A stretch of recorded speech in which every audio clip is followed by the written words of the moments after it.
So that was another piece of cheese. You're not supposed to be able to do that, but I did that. Because Nintendo is okay with you cheesing their games.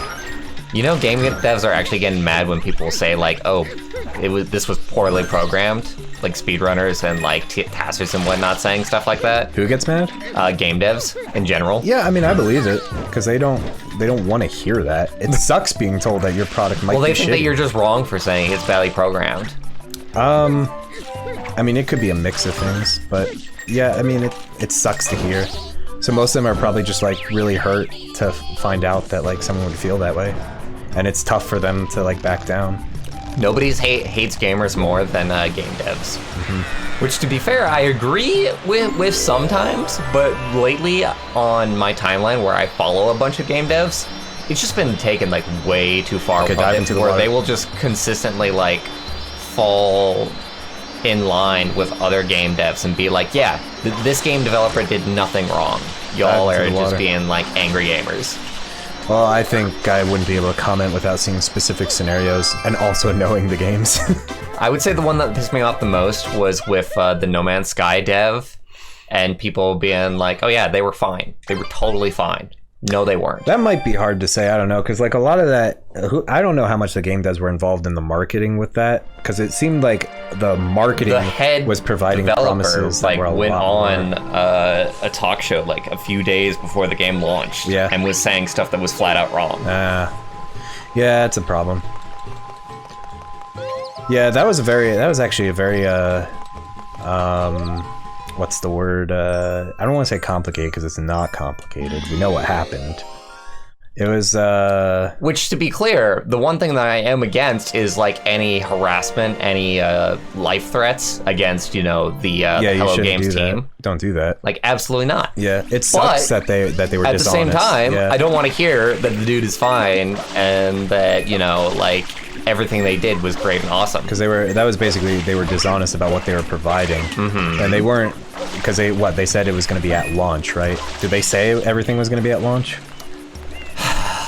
Because that's a tricky situation. If they didn't say everything would be at launch, then technically they can get away with that crap, even though it's deceptive. The way that I remember it is that the host of whatever talk show asked the developer, like, oh yeah, is there multiplayer in the game? And he's like, yes. Yeah. And then so to me, that is flat out lying. But there were some people who said there was a chance to come across players. It was just like very unlikely. No. Okay, so here's the thing. People did the thing where they went to like the exact same place, the exact same universe, the exact same spot, and did not see each other. So what are those other people talking about? So what are those other people talking about? What do you mean? Well, there was a video we were watching where they said that there was a chance, but it was like very unlikely. And that maybe that has so that was what the game dev said at the time. Okay. Was that it was just very unlikely. Okay, well then that would be lying. If it's just them saying it and no one else can confirm it. Which one is this? The boss of Tricky Ruins. Okay, so that is... You gotta get to the right, I think. I'm pretty sure it's fighting the squid again. It's about fighting the squid again, for sure. Oh, God. Looper. Let's put the squid in for a third time. I gotta be honest, this is kind of lame to me. Oh, yeah. Like I said, that's exactly what I was saying, was that Blooper was reused a lot. Oh, you said that? Sorry, I didn't hear you. But yeah, about No Man's Sky. Yeah, I mean, I have very few stakes in the game because I was not especially interested in it when I first saw it. I do know now that people who play it now like it, and yeah. I think you got to give some credit to the developers, even though they like were not genuine to begin with, that they made efforts to make it better. I think that there's probably like still stuff that's like missing that they like promised, but as it stands now, they did stick with the game. They didn't just let it languish. So yes, they do deserve credit for that. But I'm not gonna be for like saying that it's like all perfect and fine now just because of that. Like, no, you've definitely released not. a early Definitely access not. game for $60. It's true, yeah. No, I agree. It's definitely not perfect. There's a rocky road. And I think that to a certain degree, it's still like not exactly what people expected it to be. Mm-hmm. Well, a lot of people, I think, expected it to be Space Minecraft. Space Minecraft, Space Star Wars. Yeah. just in general, like, overinflating expectations because their trailers were fucking awful. Their trailers, like, barely even, like, showed the core gameplay loop. Yeah, they just showed worlds, if I recall correctly. They just showed worlds, they showed the graphics. They did not show at any point, like, this is part of the problem. I hope that No Man's Sky teaches game devs that you should put freaking gameplay in your trailers more. Yeah, probably the reason they didn't do that was because they didn't have gameplay. Granted, I will say this, the head developer, I remember watching like the night of release, the night before release, watching the developer actually stream the game and thinking, this is a lot more boring than I was expecting it to be. Yeah. So like to a certain degree, they were willing to like be forthwith about it. It's just horrible marketing. I remember when it came out, Rooster Teeth Rooster Teeth always tries to like do something fun with new popular titles that come out, and so they have like a things to do section for games, and they, like GTA 5, they can do that all day long. Go take this thing and like make an explosion, or go build a bunch of cars on top of each other, or run a bunch of cars on top of each other.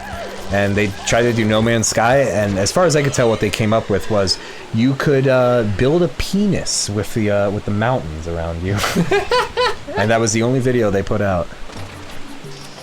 They were just so horrendously bored with the game. It's just the core gameplay loop for the most part is just getting stuff. Yeah. Just collecting materials. So I remember what Abraxas and I did was we went ahead and played Astroneers instead for a bit.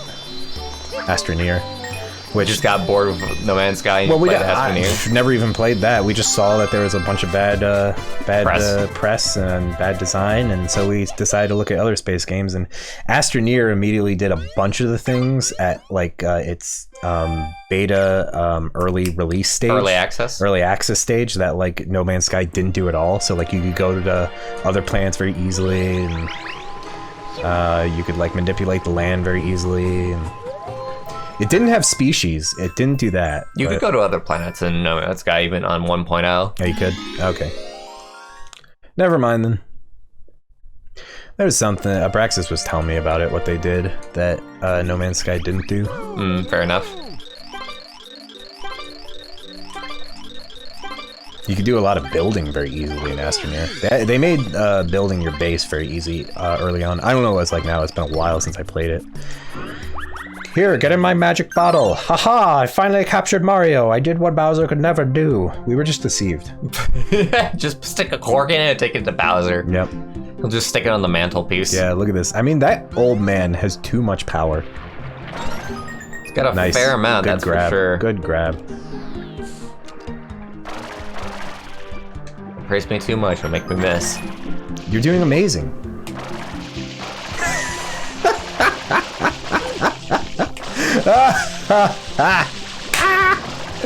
Woo! Told you. Didn't believe me. Didn't listen. Oh my god. There you go. You're gonna get it! Oh. You did. You're gonna get that one. You did it. Are you just trying to make it go wrong now? No, what? No! No. Oh, Bwarch. How could you say that? Oh, what? Oh, you're gonna get it! Oh, you're gonna get it! You're gonna get it! You're gonna get it! Okay. You got it. Yeah, it's because there's a jet stream right there. They want you to go all the way to the bottom. And yeah, I guess, but screw that nonsense. There was another one? Oh, yeah. Yeah, you better believe there's another one. In fact, there's one last one. There's one last one lurking somewhere. So, the plot of this is that Mario is getting practice inside of this tiny magical bottle for the eventual dive down below the bay. Oh yeah, I almost forgot there was a point to this. He's actually like the... Yeah, Nokia Bay actually, I think, has the most held together plot of any of the levels. Because in every single stage is like, go do this thing to try and clean up the bay, and then it fails. And you try to figure out again and again what's causing the decay. Which I think is a pretty good plot, honestly. Yeah. It's clean up the bay, but fail a bunch of times. Yeah, it's fine. None of the other levels really maintain like a steady plot. I mean, I guess the hotel has a plot with the ghosts. Sort of. Sort Not of. really. Well, kind of stick with it. The Haunted Hotel is definitely a cat big theme sounds. for it. But the rest of them, I think, it's pretty randomized.